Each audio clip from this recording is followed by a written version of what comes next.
हम्म। तो कल हमने बेटा अपने जो चैप्टर जुडिशरी है उसके बारे में बात की थी, और चैप्टर में हम लास्ट में कंक्लूड करते हुए एक कॉन्सेप्ट डेवलप करने की तरफ जा रहे थे कि what is the judicial activism, न्यायिक सक्रियता क्या है। तो उसके बारे में कुछ बताया था। आज हम अपने चैप्टर में देख लेते हैं उसके बारे में क्या लिखा हुआ है, ठीक है ना। तो सबसे पहले तो न्यायिक सक्रियता के बारे में हमें जानना है कि ये जो कॉन्सेप्ट कैसे डेवलप हुआ उसके बारे में देखते हैं। कल बात करते वक्त मैंने बताया था कि ये पब्लिक इंटरेस्ट लिटिगेशन के थ्रू ऐसा कंसेप्ट डेवलप हुआ, ठीक है ना। जनहित याचिकाएं डाली गई, यानी कि नॉर्मली तो हम केसेस जो कोर्ट के अंदर जाते हैं तो जो एग्रीव्ड पर्सन है, जो पीड़ित है, जिसके पास साथ में कुछ हादसा हुआ है, जिसका कोई शोषण हुआ है, वो खुद अपने प्रॉब्लम को रिजोल्व कराने के लिए, अपने न्याय के लिए नॉर्मली कोर्ट में जाता है, ठीक है ना। नॉर्मली तो यही होता है। लेकिन आज तो हम बात कर रहे हैं न्यायिक सक्रियता की। तो पब्लिक इंटरेस्ट, उसमें पहला जो टॉपिक ले रहे हैं पब्लिक इंटरेस्ट लिटिगेशन के बारे में बात कर रहे हैं न्यायिक सक्रियता के अंदर। तो जनहित याचिका में होता क्या है कि एग्रीव्ड पर्सन, जो पीड़ित आदमी है, जिसके साथ में कुछ हादसा हुआ है, जिसको न्याय नहीं मिला है, वो किसी भी वजह से कोर्ट में जाने की पोजीशन में नहीं होता है। तो उसकी तरफ से कोई दूसरा, एक इंसान भी हो सकता है, वो कोई एक नॉन गवर्नमेंटल ऑर्गेनाइजेशन भी हो सकती है कोई, ठीक है ना, या कोई वकील हो सकता है, वो उस इंडिविजुअल की ग्रीवेंसेस को लेकर, उस इंडिविजुअल की समस्या को लेकर कोर्ट में जाता है। तो उसे हम पब्लिक इंटरेस्ट लिटिगेशन के नाम से जानते हैं, जनहित याचिका उसे कहते हैं। ये बात क्लियर हो गया कि what is the public interest litigation. ये 1979 के अंदर कॉन्सेप्ट हुआ, जो जस्टिस भगवती थे, पीएन भगवती, जिन्होंने पहले ही बार पब्लिक इंटरेस्ट लिटिगेशन को सुनने के प्रोसेस को अडॉप्ट किया। तो क्या है public interest litigation? The court set the trend when it decided to hear a case where the case was filed not by aggrieved persons।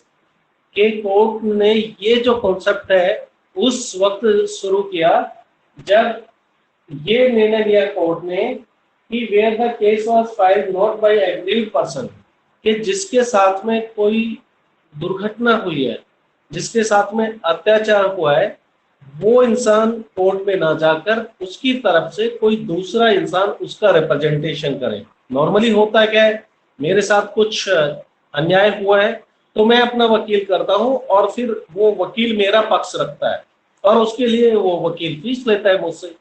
ये तो बात जानते हो आप कि कोर्ट के अंदर केस कैसे फाइल किया जाता है। जब किसी इंसान के साथ में कोई इनजस्टिस होता है तो वो इंडिविजुअल, वो पर्सन वकील अपना हायर करता है, और वकील के थ्रू आप अपना केस फाइल किया जाता है, और फिर न्यायालय जस्टिस डिलीवर करता है उसके ऊपर। नॉर्मली तो ये है। लेकिन ये 1979 की अगर बात करें तो यहाँ पर न्यायपालिका ने ये निर्णय लिया था कि नहीं, ऐसे भी पब्लिक में ऐसे लोग भी हैं, गरीब लोग भी हैं ऐसे, जिनकी न्यायालयों तक पहुंच नहीं है, जो कोर्ट तक नहीं आ सकते, वो अफोर्ड नहीं कर सकते, क्योंकि वकीलों की फीस काफी महंगी है, चक्कर काटने पड़ते हैं, बहुत ज्यादा पैसा लगता है। तो कोर्ट ने ये डिसाइड किया कि अगर वो इंसान, अब ऐसा भी हो सकता है कि सपोज करो किसी इंसान को हमने अरेस्ट करके रखा हुआ, जेल में बंद है, और उसके आगे पीछे कोई है ही नहीं, मतलब उनके परिवार में कोई नहीं है। तो ऐसे इंसान को, उसकी बातों को कोर्ट के सामने कौन रखेगा? दूसरा पक्ष। ये क्यों शुरुआत हुई पब्लिक इंटरेस्ट लिटिगेशन की मैं बात कर रहा हूँ, ये बात आपको समझ में आ गया। एक कंडीशन तो ये हो सकती है कि वो इतना गरीब हो सकता है कि वो अपना पक्ष रखने के लिए पैसा खर्च नहीं कर पाता, उसकी पोजीशन नहीं है, फाइनेंशियल पोजीशन। दूसरा ये हो सकता है कि ऐसे इंसान को अरेस्ट करके रखा हुआ है और उसके परिवार में कोई है नहीं उसकी तरफ से केस को फाइल करने के लिए। अब तीसरा एक पक्ष ये भी हो सकता है कि सपोज करो कोई अदालत ने किसी ने कोई क्राइम किया, अपराध किया, और अपराध करने के बाद में जस्टिस डिलीवर करने में, न्याय मिलने में काफी पूरा वक्त लग जाता है। और कभी कभी ऐसा होता है, हो सकता है उस अपराध की सजा उसको 6 महीना या साल मिलने वाली होती है, जो उसने क्राइम किया, ठीक है ना, वो क्रिमिनल अपराध था वो, और उसकी वजह से उसको अगर सही वक्त के ऊपर सजा सुनाई जाती तो वो 6 महीने में या 1 साल में सजा खत्म हो जाती, जैसा कि उसका क्राइम था उसके अकॉर्डिंग। लेकिन कई बार ऐसा होता है कि अपराध करने के बाद में केस की सुनवाई, कई बार नहीं, हमारे कोर्ट में तो नॉर्मली ऐसा होता है, केस की सुनवाई होने में, ट्रायल उसको बोलते हैं, ट्रायल ट्रायल होने में, केस की सुनवाई होने में कभी कभी 25, 30, 35 साल लग जाते हैं। अब तब तक क्या होता है, जो एक्यूज्ड है, जिसके ऊपर आरोप लगा है, अपराधी समझिए या जो भी, वो जेल में पड़ा रहता है, ठीक है ना। भाई किसी ने अपराध किया, पुलिस ने उसको माना कि इसने prima fascia with in 24 hours के अंदर हम जज के सामने ऐसे इंसान को पेश किया जाता है, और जज ने जो शुरुआती इन्वेस्टिगेशन को जज को लगा कि हाँ इसने अपराध किया है, और उसको उठा के जेल में पटक दिया आपने। अब जेल में पटक दिया और उस केस की सुनवाई नहीं हो रही है, और सालों बीत जाते हैं इस तरह की इंसिडेंट्स में। अगर उस केस की सुनवाई टाइम से होती तो वो सजा मिलती, हो सकता है साल होती, 6 महीना होती, 2 साल होती, 5 साल हो सकती थी, लेकिन वो इंसान 30-30 साल तक जेल में पड़ा रहता है, यानी कि सजा कम होती। लेकिन क्योंकि हमारे यहाँ पर जस्टिस सिस्टम इतना डिलेड है कि उसको उससे ज्यादा सजा तो मिल रही होती है जब, और उसकी केस की सुनवाई तक शुरू नहीं होती। तो इन सभी कंडीशंस को देखते हुए हमारी न्यायपालिका ने निर्णय लिया कि हमें कुछ एक नया तरीका अपनाना चाहिए, और वो नया तरीका अपनाया गया पब्लिक इंटरेस्ट लिटिगेशन, जनहित याचिका। जब कोई इंसान खुद अपना पक्ष रखने की पोजीशन में नहीं है, ठीक है ना, तो उसकी तरफ से कोई दूसरा उसका पक्ष रख दे कोर्ट के सामने। और कई सारी समस्याएं ऐसी हैं जो एक इंडिविजुअल की नहीं है। नंबर 1 ये क्लियर हो गया कॉन्सेप्ट। चलो तीनों बताइए बेटा, जल्दी से बताइए।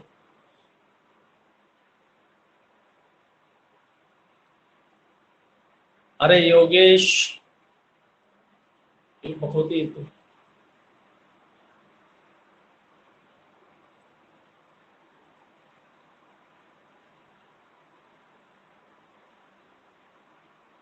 तो अभी भी तुम्हारी तरफ से नहीं आया, बस ये नेटवर्क का इशू तुम्हारा ऐसा बड़ा है, कोई इसका सॉल्यूशन नहीं।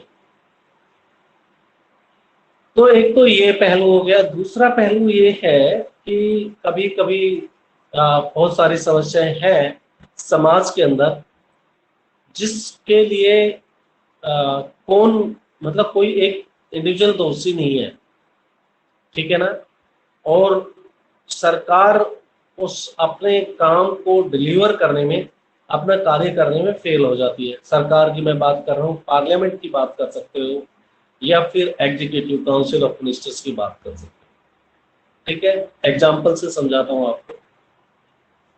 इन्वायरमेंटल पॉल्यूशन है, ठीक है ना, पर्यावरण के अंदर पॉल्यूशन बढ़ता जा रहा है।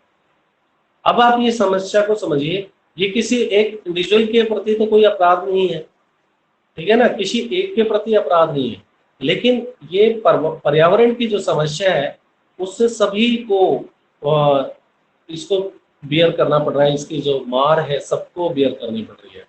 आपने देखा होगा जब धान कटाई का टाइम होता है पंजाब के अंदर, जो पराली को जलाते हैं, सुना है ना, बार बार न्यूज पेपर में भी आता है, ना सिर्फ पंजाब में, इसके साथ साथ हरियाणा में भी, और वेस्टर्न यूपी के अंदर भी, जहां पर चावल की खेती की जाती है, और चावल के अलावा जो उसका चारा होता है उसको जला दिया जाता है, और उसकी वजह से पूरे इन्वायरमेंट के अंदर न सिर्फ पंजाब, हरियाणा, उत्तर प्रदेश, दिल्ली आसपास में पूरा पॉल्यूशन हो जाता है।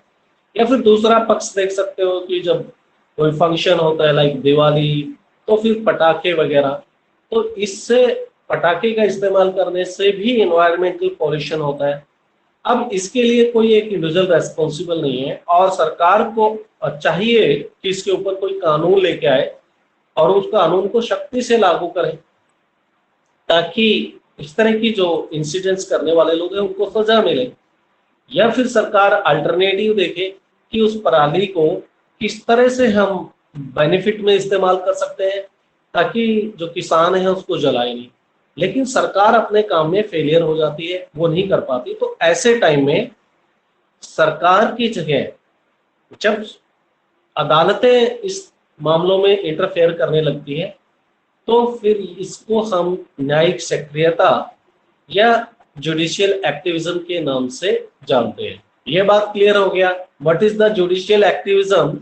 न्यायिक सक्रियता क्या है?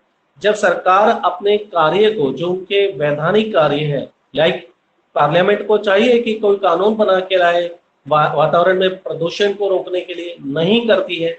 काउंसिल ऑफ मिनिस्टर्स को चाहिए कि जो कैबिनेट है, एग्जीक्यूटिव है, उनको सख्ती के साथ कानून को लागू कराना, वो नहीं कर पाते हैं। अब अगर सरकार फेल हो जाती है, आपकी संसद फेल हो जाती है अपने कार्य को करने के लिए, तो उस टाइम में आपकी न्यायपालिका आगे आके और इंटरफेयर करती है, इसके लिए सरकार को मजबूर करती है कानून बनाने के लिए। तो that is what we called it judicial activism. ये बात समझ में आ गई? बताइए जल्दी से।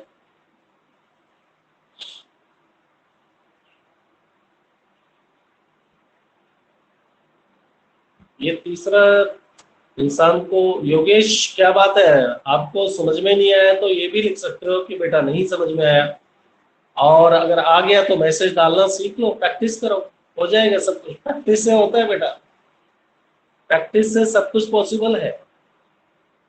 डिले मत बनो इतना। हाँ, तो ये न्यायिक सक्रियता कहा जाता है।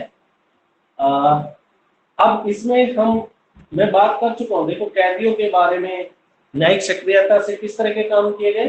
कैदियों से रिलेटेड जो सालों साल से पड़े हुए हैं और उनके केस की सुनवाई नहीं होती है, वो जेल में पड़े हुए हैं। या फिर पर्यावरण, इन्वायरमेंटल पॉल्यूशन की बात कर दी मैंने। ये दो बातें बता चुका हूँ, ठीक है ना। और पूरा ये कॉन्सेप्ट क्लियर हो गया होगा। अब हम दो केस आपकी बुक में दे रखे हैं, उनके बारे में पढ़ लेते हैं। केस स्टडी के बारे में है। अगर आप देखोगे आपकी बुक के अंदर कौन से पेज के ऊपर है ये,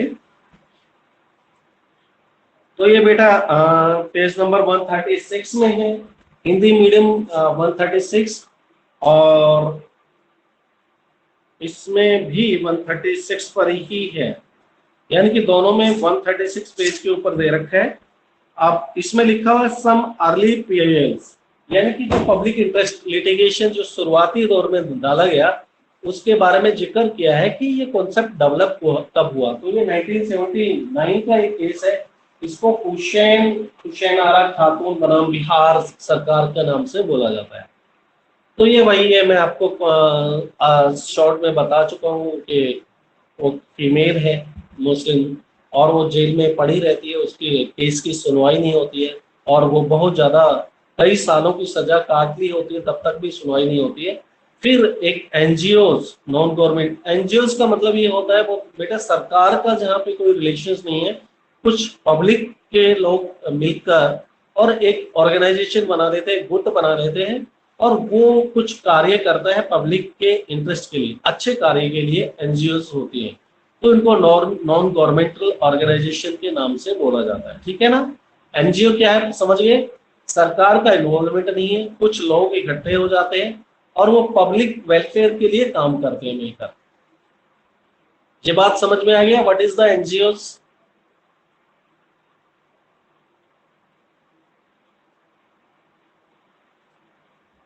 हाँ,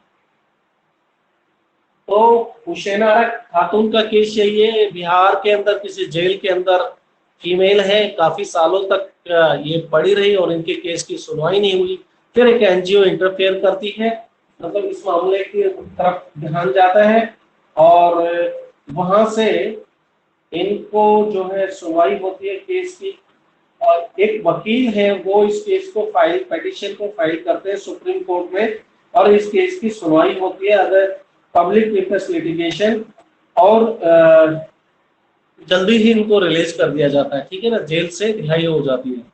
दूसरा पब्लिक इंटरेस्ट लिटिगेशन है, ये 1980 का है। मैं बता रहा हूँ कैसे इनकी केसेस की शुरुआत हुई, न्यायिक सक्रियता की, पब्लिक इंटरेस्ट लिटिगेशन के शुरुआती दौर के केसेस की बात कर रहे हैं। ये सुनील बत्रा बनाम दिल्ली प्रशासन, बनाम का मतलब है सुनील बत्रा ने केस किया है दिल्ली की सरकार के ऊपर, यहाँ हुसैन आरा ने केस किया है बिहार की सरकार के ऊपर। जब बनाम पढ़ते हो तो कोर्ट के अंदर ऐसे ही लैंग्वेज इस्तेमाल की जाती है, ठीक है। तो 1980 का ये बात है, दिल्ली प्रशासन के खिलाफ, ये भी तिहाड़ जेल के अंदर है सुनील बत्रा। और सुनील बत्रा का केस क्या है कि ये जो है इनको काफी फिजिकल टॉर्चर किया जाता है, तिहाड़ जेल के अंदर बंद है ना, तो इनको तरह तरह की यातनाएं दी जाती है, परेशान किया जाता है, कैसे भी आप लगा सकते हो, मार पिटाई, इलेक्ट्रिक करंट, जो भी शौक और भी जो जितने भी तरीके हो सकते हैं परेशान करने के लिए, तो सुनील बत्रा को परेशान किया जाता है। अब ये इनकी कोई पहुंच नहीं है कोर्ट तक, तो ये क्या करते हैं, एक छोटा सा सिंपल सा एक लेटर बनाते हैं और पेन से लिख के वो सुप्रीम कोर्ट को भेज देते हैं कि मैं तिहाड़ जेल में बंद हूँ और मेरे साथ में इसी तरह से फिजिकली टॉर्चर किया जा रहा है, मेरे को शारीरिक यातनाएं दी जा रही है, मेरे को परेशान किया जा रहा है। और इस सिंपल चिट्ठी को सरकार, जो सुप्रीम कोर्ट है, इसके ऊपर सुनवाई कर देते हैं। और ये जस्टिस उस टाइम में कृष्णा अय्यर सुप्रीम कोर्ट में होते हैं और इस पीस ऑफ पेपर के ऊपर ही उस केस की सुनवाई करते हैं। और कोर्ट जो है इसके ऊपर सुनवाई करके इनको न्याय मिल जाता है, कहने का मतलब। तो ये शुरुआती दौर की पीआईएल है, पब्लिक इंटरेस्ट लिटिगेशंस। और लेकिन बाद में फिर क्या हुआ कि एक ऐसा दौर चल पड़ा कि चलन हो गया कि सब लोग पेपर पर लेते, जो भी मतलब आया, जिन्होंने सीधा पेपर लिख दिया सुप्रीम कोर्ट में, तो फिर बाद में सुप्रीम कोर्ट के पास में डंप ऑफ केसेस हो गए, इस तरह की बहुत सारी एप्लीकेशंस जाने लगी। अल्टीमेटली द सुप्रीम कोर्ट है डिसाइडेड कि भाई नहीं, अब हम ऐसे केसेस की सुनवाई नहीं करेंगे, ये कोई तरीका नहीं हो सकता है। इससे क्या हो रहा था, सुप्रीम कोर्ट का जो काम है वो बढ़ता जा रहा था, बात समझ गए। तो सुप्रीम कोर्ट ने इन जो एक सिंपल लेटर पर लिखकर भेजने से जो सुनवाई करने का जो तरीका था, उसके ऊपर सुनवाई करना बंद कर दिया। क्लियर हो गया कैसे ये कॉन्सेप्ट डेवलप हुआ। 1979 1980 के अंदर जो दो केसेस के बारे में आपके बुक में बात की है, और फिर ये कॉन्सेप्ट डेवलप होने के बाद में जो पेपर के ऊपर लिखकर सुप्रीम कोर्ट को इन्फॉर्म कर दिया जाता था और सुप्रीम कोर्ट उन केस की सुनवाई करता था, बाद में इसको बंद किया। बंद करने के कारण क्या है वो भी मैंने आपके साथ में डिस्कस कर लिया। ये बात क्लियर हो गया बच्चों।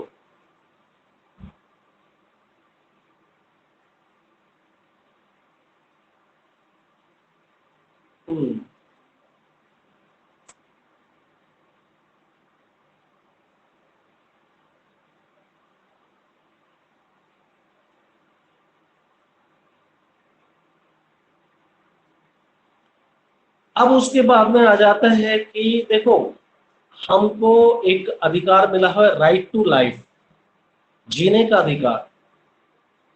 सबको जीने का अधिकार है। जीने का अधिकार का मतलब बगैर कोई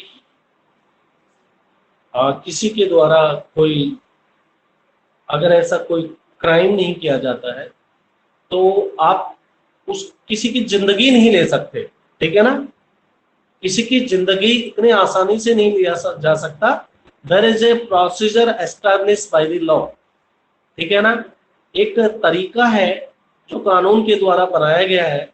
और अगर किसी का इस तरह का हीनियस क्राइम है, जो आपने इतिहास में देखे, अभी रिसेंटली भी दिल्ली के अंदर एक रेप केस के ऊपर बलात्कार जो हुआ था किसी बच्चे के साथ, उसके ऊपर सुनवाई करते हुए उन 4 जो अपराधी हैं बलात्कार के, उनको फांसी की सजा दी गई।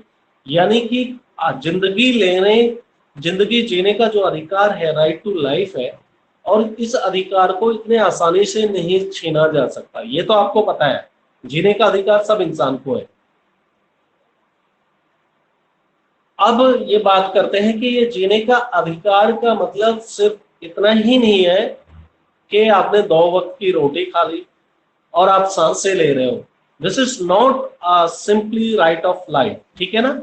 सिर्फ खाना खा लेना, कपड़े पहन लेना और सुबह से शाम और शाम से रात सुबह हो जाना, ये कोई जिंदगी नहीं है। यानी कि सुप्रीम कोर्ट ने अब राइट टू लाइफ को और एक्सपेंड कर दिया है। इसके अंदर कई सारे अधिकार आपके बढ़ चुके हैं, जैसे कि जीने के अधिकार के अंदर ही आपकी क्लीन एयर भी आ गया, साफ सुथरी हवा, शुद्ध हवा आपको सांस लेने के लिए मिलनी चाहिए। साथ ही इसमें आपको अनपोल्यूटेड वाटर भी होना चाहिए, शुद्ध पेयजल पीने का पानी मिलना चाहिए और एक डिसेंट लाइफ, रिस्पेक्टेबल लाइफ, ये सब आपके जीने के अधिकार है। मान लो मैं आपको जीने का अधिकार तो दे दूं, मैं आपको परेशान नहीं कर रहा हूं, मतलब मैं एक एग्जांपल दे रहा हूं, और आपके चारों तरफ एक जहरीली हवा हो, तो ये क्या जीना है क्या? बताइए आप। चारों तरफ वातावरण में जहरीली हवा है और पीने के लिए पानी दिया जा रहा है, और वो पीने का पानी जो है वो भी पोल्यूटेड है, जिससे कि डायरिया होती है, डिसेंट्री होती है, दस्त लग जाते हैं। तो ये मैंने क्या जीने का अधिकार आपको दिया? क्या इसे जीने का अधिकार बोला जाएगा? बोलो।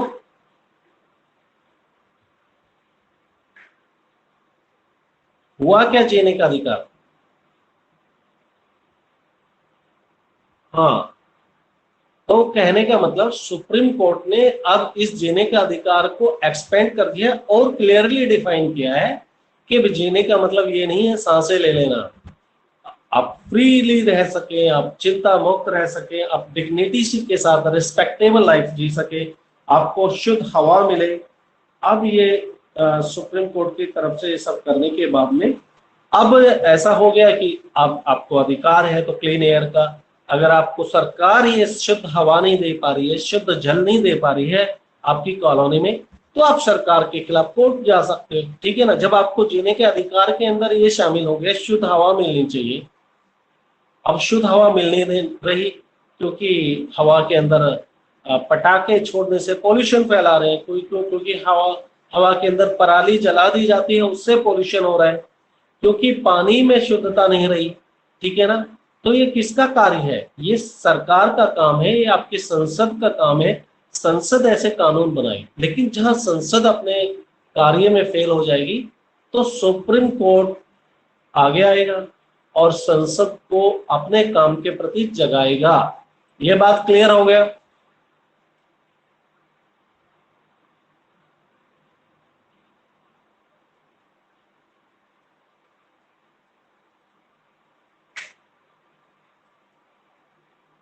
ओके, अगर ये क्लियर हो गया तो आगे हम पढ़ते हैं।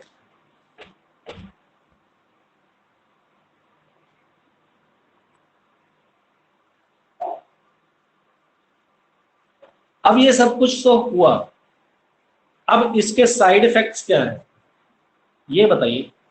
जो सुप्रीम कोर्ट न्यायिक सक्रियता दिखाते हुए पब्लिक इंटरेस्ट लिटिगेशन सुनते हैं, और जो काम आपकी विधान पालिका का है, यानी कि जो संसद का काम है या फिर जो मिनिस्टर्स का काम है, उसको अगर नहीं कर पा रहे हैं, वो लोग ना करते, सुप्रीम कोर्ट कर रहे, तो इसके नुकसान क्या है? देखो, अभी तक तो हमने अच्छी बातें की कि सुप्रीम कोर्ट ने क्यों इंटरफेयर किया, क्या मजबूरी थी, लेकिन हर चीज के तो साइड इफेक्ट्स होते हैं, ठीक है ना। आप कोई मेडिसिन लेते हो, अच्छे के लिए लेते हैं, ट्रीटमेंट क्योर होती है बीमारी, लेकिन साथ में उस मेडिसिन के साइड इफेक्ट भी है। तो ये जो काम है सुप्रीम कोर्ट कर रहा है, इसके क्या साइड इफेक्ट्स है मेरे को बताइए। आप कॉमनली अपनी एक नॉर्मल दिमाग से एज ए लेमैन क्या सोचते हो, वो मेरे को बताइए, तीनों के तीनों बताइए। आप किसी का ये लेफ्ट नहीं होना चाहिए, इंटरनेट वाली समस्या नहीं आनी चाहिए, जब क्वेश्चन पूछने से इंटरनेट प्रॉब्लम नहीं आनी चाहिए। बताइए, क्वेश्चन समझ में आ गया? सुप्रीम कोर्ट का इंटरफेयर करना अब कहाँ तक जायज है, आप बताइए।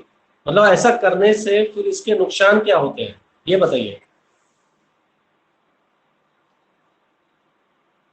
डिमेरिट्स,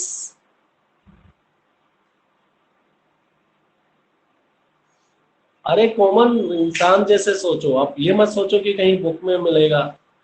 आप सोचोगे तो आपका दिमाग आपके सामने आंसर लेके आएगा। Yogesh, Kanika, Priyanka, come on, come on with the answer. तीनों एक एक पॉइंट बताइए, तीनों की तरफ से एक एक पॉइंट आना चाहिए। जल्दी करो, जैसा आता है वैसा बताइए। शाबाश।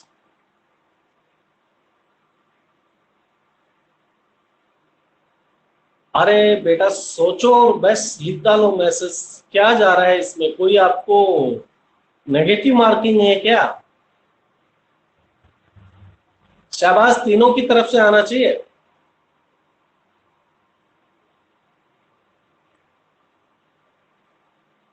एग्जैक्टली कनिका ने तो अपना आंसर दे डाला और वो सही है। Very good. एंड योगेश और प्रियंका ये क्या कर रहे हैं, प्रियंका क्या कर रही है? अप्लाई योर माइंड बेटा। ओके मैं बता देता हूं, देखो एक तो ये हो गया कि अब क्या है हमारे कॉन्स्टिट्यूशन में, क्या किया, सेपरेशन ऑफ पावर है। सेपरेशन ऑफ पावर का मतलब कॉन्स्टिट्यूशन में ये दिया है कि पार्लियामेंट की कुछ रेस्पॉन्सिबिलिटी है, फंक्शन है कुछ।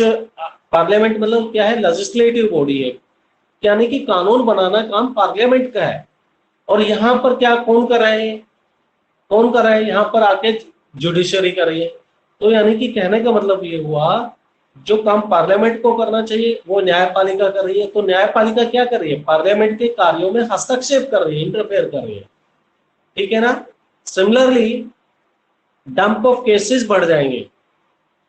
ठीक है ना? बहुत सारे केसेस जो है, अगर इस तरह से पब्लिक इंटरेस्ट लिटिगेशन होने शुरू हो जाए तो बहुत सारे केसेस की भरमार हो जाएगी कोर्ट के अंदर। Number two. नंबर थर्ड ये हो गया कि नंबर थर्ड का मतलब ये हो गया कि अगर ये सोचोगे तो क्या है कि बहुत सारे जजेस क्या है, अपने आप को मीडिया में, मीडिया हाइप के अंदर अपने आप को लाने के लिए, सोशल मीडिया का इस्तेमाल करने के लिए, टीवी के सामने अपनी पॉपुलैरिटी बढ़ाने के लिए इस तरह के कार्य करेंगे।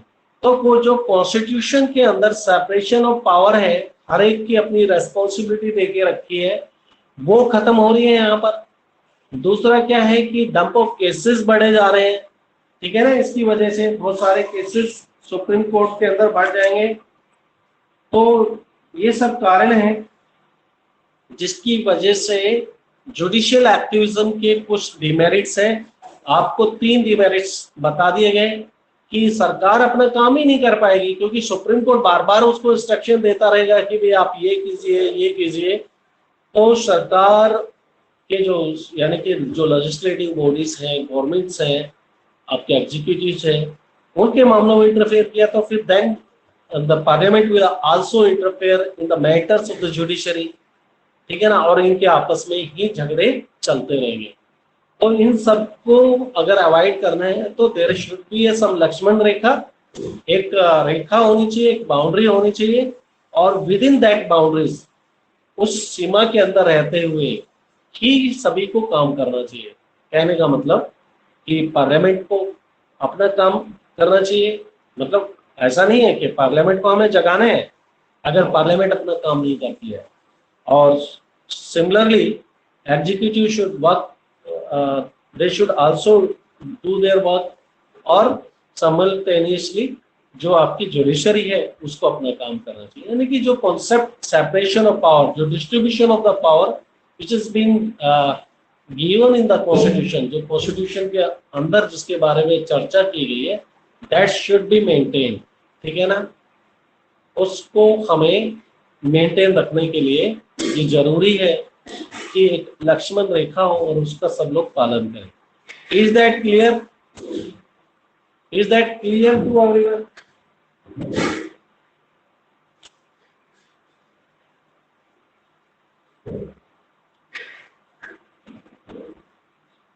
हाँ, नाउ नेक्स्ट है आपका जो कल करने वाले हैं judiciary and the parliament, next topic. मैंने फिर भी मैं कह रहा हूं कि जैसे आप लोग अगर आज रेस्पॉन्स नहीं दे पाए तो इसका कारण ये है कि आपने इसके ऊपर सोचा ही नहीं। तो आपको चाहिए कि जो आगे वाला, जैसे आज मैंने बता दिया, your next topic is judiciary and the parliament, यानी कि आपकी न्यायपालिका और इसमें आ जाएगा आपके संसद। तो इसके ऊपर आपको कल पढ़ के आना चाहिए। जब मेरे पास में बैठते हो तो आप पीछे के मैटर को पढ़ के आइए, ठीक है ना, जो आपको बता दिया गया, ताकि आपको और अच्छे से समझ में आएगा। अदरवाइज ऐसा नहीं होगा, ठीक है ना। तो ये आप थोड़ा ध्यान रखिए। अच्छा, इससे पहले judiciary and the rights, judiciary and the rights, ठीक है ना, न्यायपालिका और अधिकार। फिर उसके बाद में है न्यायपालिका और आपकी संसद। तो दोनों के बारे में पढ़ के आ रहे हैं। दो टॉपिक्स कल करने वाले हैं। एक तो हो गया judiciary and rights and judiciary and the parliament, दोनों को पढ़ के आना है। Is that clear? समझ में आ गया?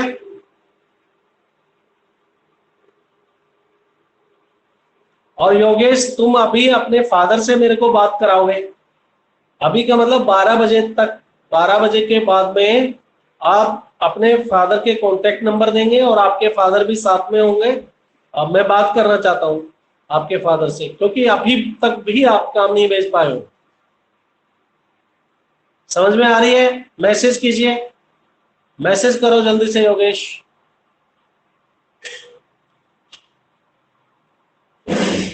कि 12 बजे आप मेरे पास में मैसेज कर दोगे अपने पेरेंट्स के नंबर और मैं बात करूंगा। हाँ, ऐसा तरीका नहीं है। चलो, you are allowed to exit. ये कोई तरीका नहीं है कि बेटा काम कराया जा रहा है, आज भी आप लेट ज्वाइन कर रहे हो।